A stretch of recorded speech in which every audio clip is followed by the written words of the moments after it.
Hello. হ্যাঁ, মনু ক কি? তুই বল ডাক্তার দেখাইছ ডাক্তারে কি ভাই কইছে? কাকু মুই ডাক্তার কাছে গেছিলাম। হ্যাঁ, কি আর কইছে? ডাক্তারে মনে কইছে ভালো মন্দ কিছু খাইয়েন তাইলে গায়ে শক্তি হইবে, জ্ঞান শক্তি বাড়বে।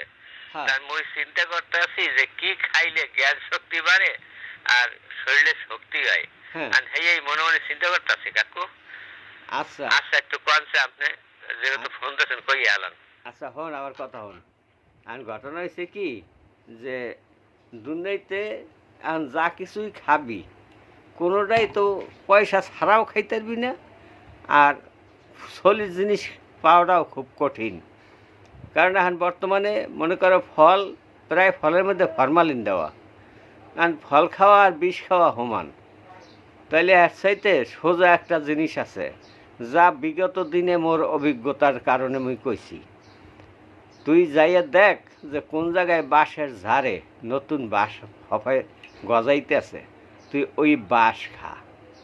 কারণ এই পর্যন্ত আমি যতবার বাঁশ খাইছি অতবার আমার মনে কর জ্ঞান বাড়ছে যে অমুকের কাছে গেছি বাঁশ খাইছি, অমুকের কাছে গেছি হে বাঁশ দেছে, অমুকের কাছে গেছি হ্যাঁ বুদ্ধি দেয় দেছে বাঁশ। এখন মনে করে এই বাঁশ খাইতে খাইতে খাইতে খাইতে এখন ভাত খাওয়ার চাইতে বেশি মনে করে বাঁশ খাওয়ার কথা। কারণ ওই যত বাঁশ খাইছি ততই জ্ঞান বাড়ছে, যত বাঁশ খাইছি ততই জ্ঞান বাড়ছে মানু। আর তুই হেরমের বাঁশ খা, তোর জ্ঞান বাড়বে। জ্ঞান বাড়লেই মনে করো টাকা পয়সা হইবে আর সেই সময় মনে করো শক্তি হইবে। টাকা হইলে পুরুষের মেন শক্তি। কথা কি কইছে বন্ধু বুঝছো?